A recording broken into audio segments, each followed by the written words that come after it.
رمضان اللہ کا مہینہ ہے۔ رمضان کی فضیلت اس بنا پر بھی ہے کہ اللہ نے اس مہینے میں قرآن کو نازل فرمایا، یعنی اس کی گھڑی گھڑی، ساعت ساعت، لمحہ لمحہ، لحظہ لحظہ اللہ تعالیٰ نے بخشش کے چانسز عطا فرمائے ہیں۔ جب رمضان آتا ہے فتحت ابواب الجنہ، جنت کے دروازے کھول دیے جاتے ہیں، جہنم کے دروازے بند کر دیے جاتے ہیں، وسلسلۃ الشیاطین، اور شیاطین کو قید کر دیا جاتا ہے۔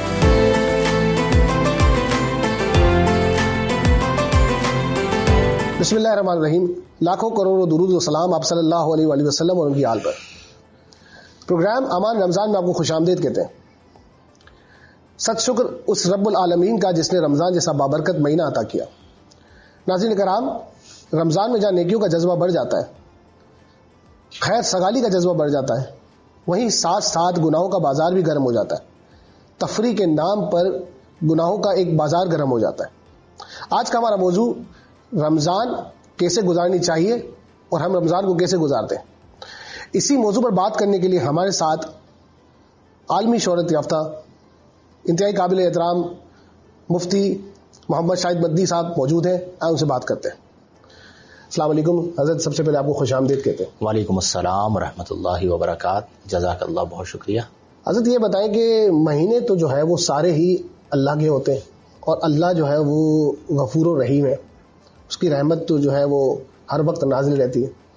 تو حضرت رمضان کے مہینے میں ایسی کیا خصوصیات ہیں، اس کی کیا اہمیت ہے؟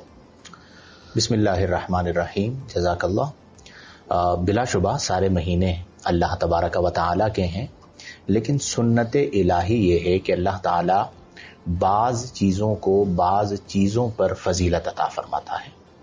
مثال کے طور پر ساری پہاڑیاں اللہ کی ہیں، لیکن صفا اور مروہ کو اللہ نے دیگر پہاڑیوں پر فضیلت عطا فرمائی۔ ساری مساجد اللہ کا گھر ہے، لیکن خانہ کعبہ کو اللہ نے دیگر مساجد پر فضیلت عطا فرمائی۔ پانی سارے اللہ کے ہیں، لیکن آب زمزم کو اللہ نے دیگر پانیوں پر فضیلت عطا فرمائی۔ اسی طرح اوقات میں ہر لمحہ اللہ کا بنایا ہوا ہے، لیکن ان میں ماہ رمضان کو اللہ نے دیگر مہینوں پر فضیلت اور فوقیت عطا فرمائی۔ اب اس کی وجہ پر اگر آپ غور کرنا چاہیں کہ کیوں فضیلت عطا فرمائی، تو پہلی تو بات یہ ہے کہ وہ مالک ہے۔ بے شک میں اگر کسی چیز کا مالک ہوں تو میں چاہوں اسے سامنے رکھوں، موبائل کو چاہے اپنی پاکٹ میں رکھوں، اس پر کوئی اعتراض نہیں کر سکتا۔ تو اللہ تعالیٰ مالک ہے، وہ جس دن کو چاہے فضیلت عطا فرمائے، جس دن کو چاہے فضیلت نہ عطا فرمائے۔ لیکن اگر آپ پھر بھی غور کریں تو حکمت موجود ہوتی ہے، اور جب آپ اس حکمت تک پہنچتے ہیں تو آپ کی پختگی ایمان اور بڑھ جاتی ہے۔ تو کوئی نہ کوئی نسبت موجود ہوتی ہے۔ مثال کے طور پر سارے پانی اللہ کے، لیکن جو پانی حضرت اسماعیل علیہ السلام کی ایڑیوں سے جاری ہوا، اس نسبت سے آب زمزم کو فضیلت مل گئی۔ ہم نبی کریم صلی اللہ علیہ وسلم کے امتی ہیں، تو ہم کہتے ہیں وہ پانی جو نبی کریم کی انگلیوں سے جاری ہوا وہ آب زمزم پر فوقیت پا گیا، چونکہ وہ آپ کے بحر کرم سے جاری ہوا۔ اسی طرح ساری پہاڑیاں اللہ کی ہیں، لیکن جب حضرت ہاجرہ رضی اللہ تعالی عنہا صفا مروہ کے درمیان دوڑی تو اس نسبت کی وجہ سے ان پہاڑیوں کی اہمیت ہو گئی، اور قرآن میں اللہ نے فرمایا کہ ان الصفا والمروہ من شعائر اللہ، کہ جو صفا اور مروہ ہیں وہ اللہ کی نشانیوں میں سے۔ سبحان اللہ۔ اچھا، عبادت کا ایک تصور ہوتا ہے کہ ہم نماز پڑھ رہے ہیں تو قیام ہم نے کیا یا رکوع ہم نے کیا۔ آپ دیکھیں صفا مروہ میں دوڑنا عبادت ہے۔ ہمارے یہاں اگر کوئی پہاڑیوں کے درمیان دوڑنا شروع کر دے تو اسے مجنون کہا جائے گا، پاگل کہا جائے گا کہ یہ بلا وجہ دوڑ رہا ہے۔ وہاں پر ظاہراً کوئی وجہ نہیں ہے، چونکہ حضرت ہاجرہ تو پانی کے لیے دوڑی تھی، یا جب حضرت اسماعیل علیہ السلام نظروں سے اوجھل ہو گئے تھے تو انہوں نے تیزی سے اس جگہ پر دوڑ کر اس جگہ کو میلین اخدرین کو پار کیا تھا، لیکن اللہ کو وہ ادا پسند آئی تو اللہ نے قیامت تک کے لیے اسے عبادت بنا دیا۔ اسی طرح رمضان اللہ کا مہینہ ہے، نمبر 1۔ نمبر 2 یہ ہے کہ رمضان کی فضیلت اس بنا پر بھی ہے کہ اللہ نے اس مہینے میں قرآن کو نازل فرمایا۔ قرآن کریم فرقان حمید میں اللہ فرماتا ہے شہر رمضان الذی انزل فیہ القرآن، کہ رمضان کا مہینہ وہ مہینہ ہے جس میں قرآن کو نازل کیا گیا۔ پھر نبی کریم علیہ افضل الصلاۃ و تسلیم کی نسبت سے یوں سمجھیے کہ یہ ایک مہینہ اللہ کی رحمتوں کے چھما چھم برسنے کا مہینہ ہے. واہ. یعنی اس کی گھڑی گھڑی، ساعت ساعت، لمحہ لمحہ، لحظہ لحظہ اللہ تعالیٰ نے بخشش کے چانسز عطا فرمائے ہیں. جیسا کہ نبی کریم صلی اللہ علیہ وسلم نے فرمایا کہ رمضان، ایک حدیث میں فرمایا کہ اذا جاء رمضان، جب رمضان آتا ہے، فتحت ابواب الجنہ، جنت کے دروازے کھول دیے جاتے ہیں. وغلقت ابواب جہنم، جہنم کے دروازے بند کر دیے جاتے ہیں. وسلسلت الشیاطین، اور شیاطین کو قید کر دیا جاتا ہے. پھر اسی طرح رمضان میں آپ جانتے ہیں 3 عشرے ہیں، عشرہ 10 دنوں کو کہا جاتا ہے. تو نبی کریم صلی اللہ علیہ وسلم نے فرمایا کہ اولہ رحمہ، رمضان کا جو اول ہے یعنی 10 دن ہیں، رحمتن، وہ رحمت ہے، اسی لیے ہم اسے کہتے ہیں عشرائے رحمت. پھر فرمایا وَأَوْسَطُهُ مَغْفِرَةٌ، اور جو اس کا درمیان ہے وہ بخشش ہے، تو اسی لیے ہم کہتے ہیں عشرائے بخشش یا عشرائے مغفرت. اور آخرہ فرمایا اتق من النار، اور جو رمضان کا آخر ہے وہ جہنم سے آزادی کا مہینہ ہے، تو اسے ہم کہتے ہیں عشرائے جہنم سے آزادی. تو یہ گویا کہ ایک اللہ کی نعمت ہے، اور اللہ نے خود اس کو فضیلت عطا فرمائی، اور رمضان کو جو ہے وہ عبادات کے اندر ثواب زیادہ عطا فرمایا. یعنی آپ عام دنوں میں عبادت کریں تو کم ثواب ملتا ہے، آپ رمضان میں عبادت کریں تو زیادہ ثواب ملتا ہے. تو اس لیے اس کی ہمیں قدر کرنی چاہیے. اور کم از کم جس انداز میں صحابہ کرام اور نبی کریم صلی اللہ علیہ وسلم رمضان گزارا کرتے تھے، تو ہم پہلے سے اپنی یہ سوچ بنائیں کہ میں نے رمضان کی تیاری عبادات کے اعتبار سے کرنی ہے، کہ میں 5 نمازوں کی پابندی کروں گا، میں روزانہ تلاوت قرآن کروں گا، میں سحری میں دعا کروں گا، میں افطاری کے وقت دعا کروں گا، میری ذات سے کسی کو تکلیف نہیں ہوگی، مسکراہٹ کے ساتھ، محبت کے ساتھ، چاہت کے ساتھ، الفت کے ساتھ رمضان کو بسر کروں گا. تو یہ پھر وہ رمضان وہ مہینہ ہوگا جو ہمارے دل کو اور ہمارے باطن کو نور الہی سے منور کر دے گا. اچھا حضرت، آپ نے جیسے بتایا کہ رحمت کا عشرہ، مغفرت کا عشرہ، جہنم سے آزادی کا عشرہ، ہم دیکھتے ہیں کہ جو ثواب کا جو جذبہ ہے وہ بڑھ جاتا ہے. لوگ جوک در جوک نمازی جو ہے وہ مسجد کی طرف آ جاتے ہیں. لیکن ایک اور طبقہ بھی ہے، ایک اور پاپولیشن بھی ہے جو کہ بہت زیادہ آج کل یوتھ، آپ کو پتا ہے موبائل ہے ان کے ہاتھ میں، تو پوری رات جو وہ موبائل میں لگے رہنا، پھر کرکٹ کھیلتے رہنا. تو بیسکلی رمضان میں جو ہے وہ کون سے اعمال کرنے چاہیے اور کیسے رمضان گزارنے چاہیے، اور ہم کیسے گزار رہے ہیں؟ جی ہاں، دیکھیں ہر دور میں ایسی ایک قوم باقی رہی ہے جی، اور ایسی قوم کو سمجھانا ثواب کی بات ہوتی ہے، اور یہ آقا کریم کے امتی ہیں. میں اکثر ہمارے بعض علماء کو، مولویوں کو کہتا ہوں کہ آپ انہیں ڈانٹ کے نہ سمجھائیں، پیار سے سمجھائیں. اور وہ بیچارے بھی سمجھنا چاہتے ہیں. ماحول ایسا بن جاتا ہے یا ان کی گیدرنگ یا دوست احباب ایسے ہوتے ہیں کہ جس میں وہ بہک جاتے ہیں. تو سب سے پہلی چیز تو یہ ہے کہ ہمیں بالجبر نہیں بلانا، بالمحبت بلانا ہے. چونکہ آپ جب محبت سے بلائیں گے نا تو وہ دل سے آئیں گے، اور جب دل سے آئیں گے اور انہیں لذت ملے گی تو پھر آپ انہیں باندھ کے نہ رکھیں گے، وہ خود مسجدوں سے جڑے رہیں گے. اور یہ کب ہوگا؟ جب وہ ایک روحانیت کو اپنے دل میں محسوس کریں. مثال کے طور پر قرآن کس کا کلام ہے؟ اللہ کو. قرآن کریم سے زیادہ کسی چیز میں تاثیر ہو سکتی ہے؟ بالکل، کیونکہ رب کا کلام ہے نا. ہماری گفتگو قرآن کے مقابل نہیں ہو سکتی. بالکل. اب نبی کریم صلی اللہ علیہ وسلم نے فرمایا کہ جس طرح لوہے کو زنگ لگ جاتا ہے اسی طرح دلوں کو بھی زنگ لگ جاتا ہے. نبی کریم صلی اللہ علیہ وسلم سے صحابہ نے عرض کی کہ فما جلا اوہا یا رسول اللہ، دل کو زنگ لگ جائے تو اس کی جلا کیا ہے؟ یعنی لوہے کو تو ہم ریگ مال سے رگڑ کے زنگ کو دور کر دیتے ہیں، تو اب دل پر جو زنگ لگا اسے کیسے دور کریں؟ تو فرمایا تلاوت القرآنی و کثرت ذکر الموت. نمبر 1 تلاوت قرآن کرو، دل کا زنگ دور ہوگا. نمبر 2 موت کو کثرت سے یاد کرو، دل کا زنگ دور ہوگا. اب آپ جانتے ہیں کہ آج کی جو جنریشن ہے، چونکہ آپ بھی ماشاءاللہ نوجوان ہیں اور اسی معاشرے میں رہتے ہیں، میں بھی اسی معاشرے میں رہتا ہوں، نوجوانوں سے واسطہ پڑتا ہے. آپ خود بھی نوجوان چلیں، یہ آپ کی محبت ہے. آپ نوجوان کے بعد ایک درجہ ہوتا ہے جوان، تو نوجوانی سے نکال دیجئے، جوانی میں ڈال دیجئے، آپ کو نوجوانی میں ہم رکھ سکتے ہیں.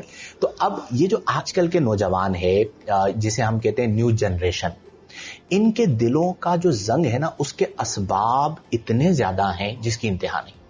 سب سے پہلے آپ دیکھیے سوشل میڈیا پر یہ کیا دیکھ رہے ہیں. اب یہ جو آنکھیں ہیں نا احسن بھائی, انہیں کہا جاتا ہے دل کا دروازہ. ابھی آپ کے اسٹوڈیو میں ہم آئے تو ہم دروازے سے داخل ہوئے, تو صوفیہ کہتے ہیں کہ دل میں جو بھی جائے گا وہ آنکھوں کے ذریعے جائے گا, چونکہ آنکھ جو ہے وہ باب القلب ہے, یعنی قلب کا دروازہ ہے. اب آج کا نوجوان سوشل میڈیا پر جو کچھ دیکھ رہا ہے, سمجھدار کو اشارہ کافی ہے, ہم اس پر بات نہیں کرتے. آپ مجھے بتائیے کہ اس کی وجہ سے دل پر زنگ آ رہا ہے یا نہیں آ رہا؟ بالکل بالکل آ رہا. اچھا, آج جو ڈراموں میں دکھایا جا رہا ہے, کیا اس سے دل میں زنگ آ رہا ہے یا نہیں آ رہا؟ جو سنا جا رہا ہے اس سے دل پر زنگ آ رہا ہے یا نہیں آ رہا؟ آ رہا ہے, یہ جواب ہے. اب وہ زنگ دور کرنا ہے تو ایک صورت یہ ہے کہ مولوی کی بات سنیں, یعنی میری بات سنیں فار ایگزامپل. دوسری صورت یہ ہے کہ قرآن کی بات سنیں. اب ان دونوں میں تاثیر کس کی زیادہ ہوگی؟ قرآن کی بات. جب وہ تلاوت قرآن شروع کر دیں گے تو ان کا زنگ جو دل کا ہے وہ خود دور ہونا شروع ہو جائے گا. ابھی میرے کچھ شاگرد میرے ساتھ تھے, ایک سفر میں ہم تھے, تو ہم ڈسکس کر رہے تھے, تو ہم نے کہا کہ ہم لوگوں کو ایک سوچ دیں گے کہ وہ اپنے گھر میں غرفت القرآن بنائیں. غرفت القرآن کا مطلب کیا ہے کہ گھر کا ایک چھوٹا سا کونا لے لیں جس پہ 4 جائے نمازیں آ جائیں, اور اس کے سامنے ایک ریک بنوا دیجیے اور اس میں قرآن کریم رکھ دیجیے, اور اپنی فیملی کو یہ کہیے کہ آپ نے روزانہ 10 منٹ غرفت القرآن میں گزارنے. سبحان اللہ. اب جب آپ غرفت القرآن میں بیٹھیں گے, قرآن اٹھائیں گے, پھر قرآن کی تلاوت کریں گے, تو ایک وقت ایسا آئے گا کہ قرآن کو پڑھتے پڑھتے پڑھتے پڑھتے آپ کے دل کا زنگ جب دور ہو جائے گا تو خود بخود آپ کی آنکھ اشک بہائے گی. واہ واہ. اور جہاں پر اشک بہتا ہے وہ غالباً مولانا روم کا ایک جملہ ہے, فرماتے ہیں ہر کجا آب رواں غنچہ بود, یعنی ہر وہ جگہ جہاں پر بارش بہتی ہے تو غنچہ بود, وہاں پر غنچہ کھلتا ہے, یعنی پھول کھلتا ہے. ہر کجا اشک رواں رحمت بود, اور فرمایا ہر وہ جگہ جہاں پر آنسو گرتا ہے رحمت بود, وہاں سے اللہ کی رحمت پھوٹتی ہے. سبحان اللہ. تو جب وہ زنگ دور ہوگا, آنکھ اشک بہائے گی, دل نرم ہوگا, تو اس کا تعلق قرآن سے ہو جائے گا. جب اس کا قرآن سے تعلق ہو جائے گا تو وہ مضبوط ہو جائے گا. میں کچھ پوائنٹرز دے دیتا ہوں. نمبر 1, رمضان شروع ہو رہا ہے جی, 5 نمازوں کی پابندی. ابھی سے ارادہ کریں کہ ہم نے رمضان میں کوئی ایک نماز نہیں چھوڑنی, اور فجر, ظہر, عصر, مغرب, عشاء باجماعت پڑھیں. پھر رمضان کی خصوصی عبادت ہے تراویح. اچھا, تراویح میں بھی ہمارے یہاں جو ہے نا وہ ایک بڑا ماحول پایا جاتا ہے. آپ کو اندازہ ہوگا ہمارے علاقوں میں کہ جیسے ہی اعلان ہوا کہ جی رمضان کا ہلال نظر آ گیا ہے, چاند نظر آ گیا, تو مسجد میں پاؤں رکھنے کی جگہ نہیں ملتی. اچھا, پھر اس کے بعد ایک دن بڑا رش, دوسرے دن پھر رش, تیسرے دن وہ کم ہوتے ہوتے آخر میں 6 یا 7 صفیں رہ جاتی ہیں. اور پہلے ہماری مسجد میں جہاں پہ میں خطابت کرتا ہوں 3 فلور جو ہے وہ بھرے ہوئے ہوتے ہیں. اچھا, پھر جب پورا مہینہ غائب ہوں گے, اب 4 لاکھ قوم ہے نا, اس کے بعد آئیں گے 27ویں پہ, وہ کہیں گے حافظ صاحب نے جو محنت کی ہے نا اس کی برکت تو ہم لے لیں کہ دعا تو قبول ہو جائے گی. پھر 27ویں پہ آ جائیں گے. تو اس رمضان یہ ارادہ کریں کہ کم از کم میں پورا رمضان تراویح پڑھوں گا. اب تراویح کی جو نماز ہے وہ قیام اللیل میں آتی ہے, اور نبی کریم صلی اللہ علیہ وسلم نے فرمایا کہ من اعتکف ایمانا و احتسابا غفر له, من صام ایمانا و احتسابا غفر له ما تقدم من ذنبه, کہ جو حالت ایمان میں ثواب کے ارادے سے رمضان کے روزے رکھتا ہے اس کے تمام گناہ بخش دیے جاتے ہیں. سبحان اللہ. تو تراویح کی پابندی کریں. پھر اس کے ساتھ روزانہ تلاوت قرآن کریں. دیکھیں تلاوت قرآن میں ایک بڑی برکت. آپ کو یاد ہوگا ہم بچپن میں جب دودھ دہی لینے جاتے تھے تو اس جو دکان تھی وہاں پر سورہ رحمان چل رہی تھی, اور صبح کے ٹائم پہ جو گاڑیوں والے ہوتے ہیں, رکشے والے ہوتے ہیں, ان میں سورہ رحمان چلاتے تھے. تو جب ہم صبح کرتے تھے تو ہمارے علاقے کا جو ماحول تھا وہ کلام الہی کی وجہ سے بڑا پرنور ہوا کرتا تھا. بلکہ ہماری امائیں پڑھاتی تھی سوتے وقت اور اٹھتے وقت. دیکھیں میں آپ کو ایک مثال دوں, آپ نے امی کا ذکر کیا, میں اپنی والدہ محترمہ کا ذکر کروں کہ میری والدہ محترمہ کو میں نے کسی دن تلاوت قرآن نہ کرتے ہوئے نہیں دیکھا. سبحان اللہ. یعنی ان کے دن کا آغاز ہی تلاوت قرآن سے ہوتا ہے. اور میں کہتا ہوں یہ بات برملا کہ ہمارے گھر میں جو بھی برکت ہے وہ امی کی تلاوت قرآن کی برکت سے ہے. تو اب اس ماحول کو ذہن میں رکھیں اور پھر خود قرآن اٹھا کر بیٹھیں اور تلاوت قرآن کریں, تو آپ کو خود اس کی لذت محسوس ہوگی. تو چونکہ نزول قرآن کا مہینہ ہے تو آپ نے تلاوت قرآن کرنی ہے. اور ایک چیز اور لازم کر لیں, غصہ نہیں کرنا, کیونکہ رمضان صبر کا مہینہ ہے. یہ میں آپ سے سیکھوں گا, غصہ نہیں کرنے والا جو بڑا آسان تو میں نے آپ کو غصہ کرتے ہوئے نہیں دیکھا. اور یہ بہت آسان ہے. ایک زمانہ تھا بہت غصہ آتا تھا, آتش جب جوان تھا. جی ہاں, اور تربیت نہیں ہوئی تھی, بزرگوں کی صحبت نہیں ملی تھی, اور کچھ چیزوں میں کمی تھی, تو غصہ بہت آ جاتا تھا, لڑائی ہو جاتی تھی. جو بشری جس طرح سب کا مسئلہ ہوتا ہے اسی طرح کے ہم بھی انسان, اور رمضان میں زیادہ ہوتا ہے. جی ہاں, رمضان میں زیادہ ہوتا ہے. لیکن ایک چیز ہے, وہ چیز کیا ہے کہ آپ کا بچہ شرارت کرتا ہے تو آپ کو غصہ نہیں آتا. کیوں؟ بچے کی محبت آپ کے دل میں. جب آپ لوگوں کو اس نگاہ سے دیکھیں گے نا کہ یہ میرے رب کے بندے ہیں اور میرے آقا کے امتی ہیں, بہت خوبصورت, تو آپ کو ان پر پیار آئے گا. آپ دیکھیں نا, جبریل امین نے جب عرض کیا, آقا کریم نے پوچھا شب معراج کہ کوئی حاجت ہو تو آپ کہیے میں رب کی بارگاہ میں عرض کر دوں, تو جبریل نے عرض کی کہ ایک حاجت ہے, اور وہ یہ ہے کہ جب آپ کی امت پلے صراط سے گزرے تو میں اپنے پر بچھا دوں اور ان پر چل کر جائے. اب یہ حضرت جبریل کی تو حاجت نہیں تھی, حضرت جبریل آقا کو خوش کرنا چاہتے تھے, اور وہ یہ جانتے تھے کہ آقا کریم تب خوش ہوں گے جب آپ کی امت کو فیسیلیٹیٹ کیا جائے گا. تو کسی بھی انسان سے, بالخصوص مسلمان سے, محبت کے لیے یہ بات کافی ہے کہ وہ رب کا بندہ ہے اور آقا کریم کا امتی ہے. جب آپ کے دل میں پیار ہوگا نا, پھر آپ کو غصہ نہیں آئے گا. بلکہ میں اکثر لوگوں کو کہتا ہوں کہ جو غصے والی حرکتیں کرتے ہیں اور وہ سامنے آتے ہیں اور آپ انہیں نگاہ محبت سے دیکھتے ہیں, تو پھر آپ کو ان کے غصے پر بھی پیار آ رہا ہوتا ہے, اور پھر وہ جو ایک ماحول بنتا ہے جسے ہم ریاست مدینہ کہتے ہیں, تو ساری چیزیں بڑے بہتر انداز میں ہو جاتی ہیں. تو غصہ نہ کریں, چونکہ رمضان صبر کا مہینہ ہے, تو صبر کے ساتھ اس مہینے کو گزاریں. اچھا حضرت, آپ نے دل کے زنگ کی بات کی, جی, تو چونکہ آپ سے بے تکلفی بھی, آپ محبت بھی کرتے, اور یہ جو میں ابھی سوال کرنے والا ہوں میرے دل کے بہت قریب ہے, بلکہ دل سے تھوڑا سا نیچے پیٹ کے بہت قریب ہے. جیسے ہی رمضان شروع ہوتا ہے تو آپ کو پتا ہے سموسے, پکوڑے, چاٹ اور پتہ نہیں کیا کیا چیزیں. ہم نے آپ جیسے علماء کرام اور بزرگوں سے سنا ہے کہ روزے کا مقصد یہ ہے کہ انسان کو بھوک محسوس ہو. تو جب ہم ان سے کہتے ہیں کہ یار اتنی زیادہ نہیں کھایا کرو, تاکہ آپ کو بھوک کیسے محسوس ہوگی, کیونکہ آپ پورا سارا آگے پیچھے حساب کتاب کر لیتے ہیں, یعنی سحری میں اور افطار کے بیچ کا جتنا آپ نے بھوک برداشت کی ہوتی ہے وہ سارا حساب کتاب پورا. ناجائز تو خیر نہیں ہے یہ, لیکن آپ کو نہیں لگتا کہ بہت زیادہ بڑھ گیا یہ؟ میرا اس میں تھوڑا سا پوائنٹ آف ویو مختلف ہے. میں کہتا ہوں کھانے دیں. اچھا, بیچارے کھا رہے ہیں, اور قرآن میں اللہ نے فرمایا کلوا من طیبات ما رزقناکم, کہ جو ہم نے تمہیں پاکیزہ رزق عطا فرمایا ہے اس میں سے کھاؤ. اور سحری اور افطاری یہ حسن ہے رمضان کا. آپ سحری کا ماحول دیکھیں اور افطاری کا ماحول دیکھیں تو ایک حسن ہے رمضان کا, اور وہ جو دسترخوان سجا ہوتا ہے اس کی کیا ہی بات ہے. اور یہ دو وہ کھانے ہیں جن کا حساب نہیں. سبحان اللہ. تو جب اللہ اس کا حساب نہیں لے رہا تو میں اور آپ لوگوں سے کیوں حساب لے؟ پہ اللہ نے دیا ہے, وہ کھا رہے ہیں, آپ انہیں کھانے دیجئے. اور اس طرح روکنے سے وہ روکیں گے بھی نہیں. ایسے ہی ہے, اور رزق حلال کھا رہے ہیں, ان کا شرعی حق ہے, اور رمضان کا حسن ہے. البتہ ایک چیز اس میں جو لوگوں کو سمجھاتا ہوں وہ یہ کہتا ہوں کہ آپ سوئے مت پڑے رہیں. کھانا پینا تو چلو سحری اور افطاری میں ہے, یہ جو آپ نے روزہ رکھا اور سو گئے اور پھر اٹھے 5 بجے, تو وہ جو پورا دن تھا وہ تو آپ نے سو کر گزار لیا. اب روزے کا ایک مقصد کیا ہے کہ آپ غربا کی بھوک کو محسوس کریں, ایسے اس درد کا احساس کریں. تو جب آپ نے پورا دن سو کر گزار لیا تو اسے آپ یوں سمجھیے کہ جس طرح ایک کپڑا بیچنے والا ہے, اس کا سیزن ہے, کیا وہ سویا رہے گا؟ کبھی نہیں. وہ تو راتوں کو بھی جاگ کر اپنا سیزن لگاتا ہے. اصل میں یہ کپڑے کا سیزن نہیں ہے, فروٹ والوں کا سیزن نہیں ہے, اصل میں تو یہ نیکیوں کا سیزن ہے. اب جب آپ قیامت کے دن پہنچیں گے اور نامہ اعمال میں ثواب دیکھیں گے, اور پھر آپ کے نامہ اعمال میں لکھا ہوگا کہ یہ تو پورا دن سویا رہا, تو آپ افسوس کریں گے نا کہ وہ سیزن کا ٹائم تھا, ایک بار سبحان اللہ کہنے کا ثواب اتنا زیادہ مل رہا تھا, تو میں نے سو کر کیوں گزارا. تو سو کر نہ گزاریں, البتہ اچھا کھائیں. اور ایک چیز اور میں ذکر کروں, آپ نے ذکر کیا لمٹ میں رہ کر کھائیں. وہ جو آپ نے کہا نا کہ قلب ہے, پھر قلب کے نیچے پیٹ ہے, اور پیٹ کے قریب کی بات ہے, تو اس میں نقصان کیا ہوتا ہے کہ جب آپ بہت زیادہ کھا لیتے ہیں نا تو تراویح پڑھنا مشکل ہو جاتا ہے. اب لوگ کھاتے ہیں اور پھر اس کے بعد پڑ جاتے ہیں.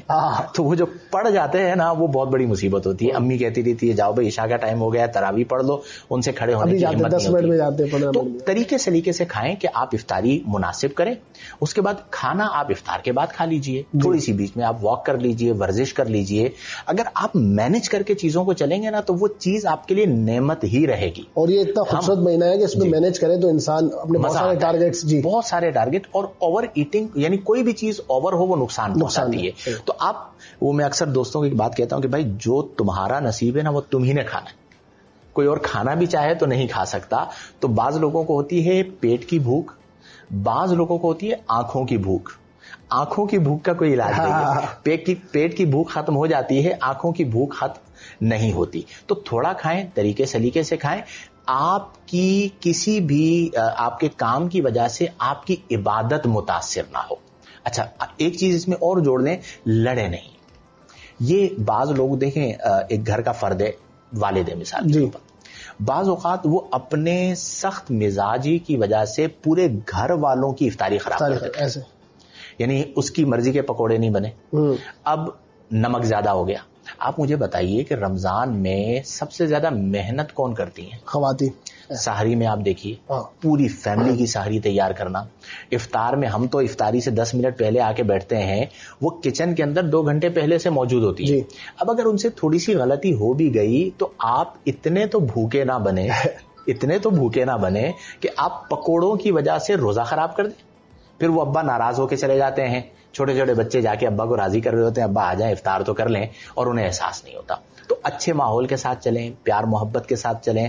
ہر ایک سے غلطی ہوتی ہے, یعنی یہ نورانی مہینہ ہے تو نور کے ساتھ گزاریں. اور وہ کب ہوگا؟ جب اپنے چہروں پر مسکراہٹ کو سجا کے رکھیں. سبحان اللہ. اچھا مفتی صاحب, ہم نے سنا ہے, پڑھا بھی ہے کہ رمضان جو ہے وہ دینے کا مہینہ. جی ہاں. لیکن ہم نے پچھلے کچھ سالوں سے دیکھا ہے کہ رمضان میں لوگ لے رہے ہوتے ہیں, یعنی مخیر حضرات جو ہے وہ اداروں کو جو ہے وہ زکوٰۃ دے رہے ہیں, فطرہ دے رہے ہیں اور ڈونیشنز دے رہے ہیں, جبکہ وہ تو حق غریب ہو گئے. اس بارے میں آپ کیا کہیں گے؟ دیکھیں رمضان جو ہے وہ عبادت کا مہینہ ہے, ثواب کا مہینہ ہے, اور اس میں جو ہمیں ترغیب ملتی ہے وہ ترغیب عبادات کرنے کی ملتی ہے کہ جی آپ کثرت کے ساتھ عبادات کریں. اب ہمارے پاکستان میں کچھ مسائل ہیں, ان مسائل میں درستگی لانا یہ بہت ضروری ہے. ان میں سے ایک مسئلہ یہ ہے کہ ہم نے عبادت کے مہینے کو چندے کا مہینہ بنا لیا. اچھا اب چندہ ضروری بھی ہے, بہت ساری ایسی تنظیمیں ہیں, بہت سارے ایسے ادارے ہیں جو چندے کے ذریعے لوگوں کی مدد کرتے ہیں, لیکن ہر چیز کے اندر ایک اعتدال جو ہوتا ہے نا, یہ اس کا حسن ہوتا ہے. ہمارے یہاں بعض لوگ ایسے ہوتے ہیں کہ جو چندے کے پیچھے ایسے بھاگتے ہیں کہ جیسے ہم شاید قرض دار کے پیچھے بھی نہیں بھاگتے. یعنی انہوں نے ریس لگائی ہوئی ہوتی ہے کہ بس ہمیں چندہ جمع کرنا ہے, اور اس چندے کو فوکس کرنے کی بنا پر ان کی عبادات بھی متاثر ہو رہی ہوتی ہیں. تو اس میں جو قائدین ہیں ان کو چاہیے کہ وہ اپنے ماتحتوں کو یہ سوچ دیں کہ پہلے ہے عبادات, اس کے بعد جو مستحبات ہیں دین کا کام کرنے کے لیے اگر کہیں آپ کو ضرورت ہے تو آپ وہ چندہ کریں, لیکن اس میں بھی آپ یہ روش. اب میں ایک چیز اور ذکر کر دیتا ہوں, آپ نے سوال کر دیا کہ بعض اوقات بعض لوگوں کا چندہ کرنے کا اسٹائل ایسا ہوتا ہے کہ اس سے لوگ دینداروں سے بدظن ہو جاتے ہیں. ان کے ذہن میں تصور کیا ہوتا ہے کہ یہ مولوی آیا نا یہ پیسہ مانگے گا. اب یہ جو پیچھے پڑ جاتے ہیں نا کہ حاجی صاحب, نمازی صاحب, فلاں صاحب, آپ بس اتنے لاکھ روپے اتنے کروڑ روپے دے دیں, یہ ہمارے جیسے لوگوں کے لیے مشکلات پیدا کرتے ہیں. میں طبعاً جو ہے وہ چندے کا قائل نہیں ہوں, یعنی میں نہیں کرتا چندہ, اپنی ذاتی جیب سے دین کے جو کام ہے وہ ہم چلاتے ہیں. اب وہ لوگ ایک پرسپشن قائم کر لیتے ہیں کہ مولوی کا کام ہی کیا ہے چندہ دینا. اب اگر کوئی مولوی بیچارہ اسے تبلیغ کرنے کے لیے بھی پہنچا تو وہ ڈر جائے گا, اپنے جو ہے وہ مینیجر سے کہے گا یار اس کو باہر سے فارغ, اور ایسا ہوتا ہے. اچھا دوسری چیز اس میں یہ ہے احسن بھائی کہ عمرا کا کام کیا ہوتا ہے؟ زکوٰۃ دینا. اور غربا کا کام کیا ہوتا ہے؟ زکوٰۃ لینا. اب ہمارے یہاں عکس ہو گیا ہے, جن کا کام زکوٰۃ دینا تھا وہ زکوٰۃ لینے والے بن گئے, یعنی انہوں نے ادارے بنا لیے ہیں. اب پہلے یہ ہوتا تھا کہ امیر غریب سے رابطہ کرتا تھا کہ میں نے زکوٰۃ دینی ہے, اب امیر سے رابطہ کر رہا ہے کہ حاجی صاحب آپ کی زکوٰۃ نہیں پہنچی. ٹھیک ہے, تو یہ کام جب سے شروع کیا تو ہمارے جو اس زمانے کے عمرا ہیں انہوں نے اسباب کو اپنی مٹھی میں بند کر لیا. اب علماء نے یعنی دینداروں نے دین کا کام کرنا ہے. اب اسباب عمرا کے پاس ہیں تو وہ علماء کو یا بعض دینداروں کو بھی اپنی مٹھی کا رومال بنا لیتے ہیں, اور اس کا پھر الٹیمیٹ دین کو نقصان ہوتا ہے, چونکہ وہ پھر جو امیر ہے, جیسے ہمارے عرف عام میں اسے کہا جاتا ہے حاجی صاحب, ٹھیک ہے, وہ کسی ادارے کا ہو, کسی شخصیت کے اعتبار سے ہو, حاجی صاحب. اب وہ کہتا ہے میری مرضی کے مطابق کرو, اور پھر ایسے مولوی مل جاتے ہیں لوگوں کو جو درباری ہو جاتے ہیں. پھر ان کی زندگی کے اندر بدقسمتی کے ساتھ یہی چل رہا ہوتا ہے کہ حاجی صاحب کا خوف ہوتا ہے کہ حاجی صاحب کچھ نہ بول دیں.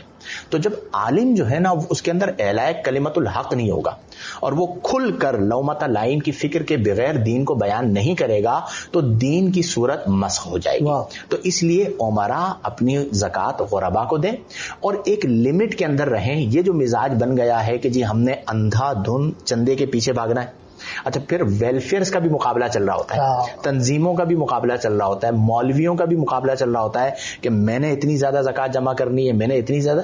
آپ یہ دیکھیے کہ بھائی اگر آپ کسی سے چندہ یا زکوٰۃ لے رہے ہیں نا تو آپ بہت بڑی ذمہ داری لے رہے ہیں. یعنی میں ذمہ دار تھا اپنی زکوٰۃ ادا کرنے کا, اب میں 50 لوگوں کی ذمہ داری بھی اپنے اوپر لے لوں کہ ان کی زکوٰۃ بھی مجھے دی جائے اور میں آگے خرچ کروں گا, تو قیامت کے دن جواب دہ بھی تو ہونا ہے. تو اتنی بڑی ذمہ داری کے پیچھے آپ بھاگے چلے جا رہے ہیں, تو اس کا مطلب ہے کہ کہیں نہ کہیں مفادات بھی آ جاتے ہیں. تو اس لیے فوکس اس بات کو رکھیں کہ رمضان چندے کا مہینہ نہیں ہے, رمضان عبادت کا مہینہ ہے. آپ کی مکمل توجہ عبادت پر ہو. چندہ ضرورت ہے دین کے کاموں کے لیے, اسے بقدر ضرورت رکھیں. یہ نہیں ہے کہ آپ کی ہر نماز کے اندر نظر ہو کہ کون سا حاجی صاحب مسجد میں آیا ہے نماز پڑھنے کے لیے, اس سے میں چندہ نکلواؤں. ٹھیک ہے, صبح شام آپ کی ایک ہی ٹینشن لگی ہوئی ہے. بعض لوگوں کو ان کاموں پر لگا دیا جاتا ہے, تو یہ افراط ہے, میں اس کے خلاف ہوں. ورنہ چندہ کرنا نبی کریم صلی اللہ علیہ وسلم کی سنت کریمہ ہے دین کے لیے, لیکن وہ بقدر ضرورت ہونا چاہیے. آپ اگر اپنا پرسپشن اتنا خراب کر دیں گے کہ ہر بندہ آپ کے بارے میں یہ سوچے گا کہ یہ مولوی ہے پیسے ہی مانگے گا, تو آج کل کی جنریشن پھر آپ کی بات نہیں سنے گی, اور کوئی مصلح پھر اس سے ملاقات کے لیے جائے گا, دین بیان کرنے کے لیے وہ بھاگ جائے گا, کیونکہ اس کا تصور ہی ہوگا کہ میرے پاس جو بھی مولوی آتا ہے وہ آتا چندے کے لیے ہے. تو میں اس چیز کا تھوڑا سا مطلب مخالف ہوں, یا یوں کہہ لیجئے کہ اس میں لوگوں کو سمجھاتا ہوں کہ آپ افراط میں مبتلا نہ ہوں, اعتدال میں آئیں بقدر ضرورت. اور اگر آپ کو نہیں مل رہا, بعض لوگ یہ کرتے ہیں کہ وہ چندے کے لیے اپنی عزت نفس پر بھی کمپرومائز کر جاتے ہیں. ایسا ہی ہے, عزت اللہ نے دی ہے, آپ چندے کی خاطر کسی مالدار کے سامنے اپنے آپ کو ذلیل کروا رہے ہیں, رسوا کروا رہے ہیں, یا اپنے علم کو ذلیل کر رہے ہیں. کوئی عالم ہے وہ چندے کے لیے جا رہا ہے اور حاجی کر رہا ہے اور چاپلوسیاں کر رہا ہے, یہ علم کو ذلیل کرانے کے مترادف ہے, اور یہ بہت بری بات ہے. اس سے اپنے آپ کو بچانا چاہیے. آپ کا ایک وقار ہونا چاہیے, لوگ آپ کے پاس آئیں, یعنی آپ کا اعتماد ایسا ہونا چاہیے کہ وہ آپ کے پاس آئیں اور کہیں کہ یہ میں خرچ کرنا چاہتا ہوں, آپ مجھے بتائیے میں کس مقام پر خرچ کروں. تو اس طرح اگر ہم لے کر چلیں گے تو افراط و تفرید سے محفوظ رہیں گے. مفتی صاحب آپ کے ساتھ ہمیشہ ہی بات کر کے بڑا مزہ آتا ہے, بڑا لطف آتا ہے. بہت شکریہ آپ کا. بہت شکریہ. ناظرین کرام, یہ موضوع ایسا ہے کہ میں جانتا ہوں مفتی صاحب گھنٹوں اس پہ بات کر سکتے ہیں, لیکن مختصر وقت میں مفتی صاحب نے بہت اہم باتیں بتائیں. آپ کوشش کریں, رمضان قریب ہے, اس پر عمل کریں اور دوسروں تک بھی پہنچائیں. اپنا خیال رکھیے گا. اگلے پروگرام میں پھر ملاقات ہوتی ہے. السلام علیکم.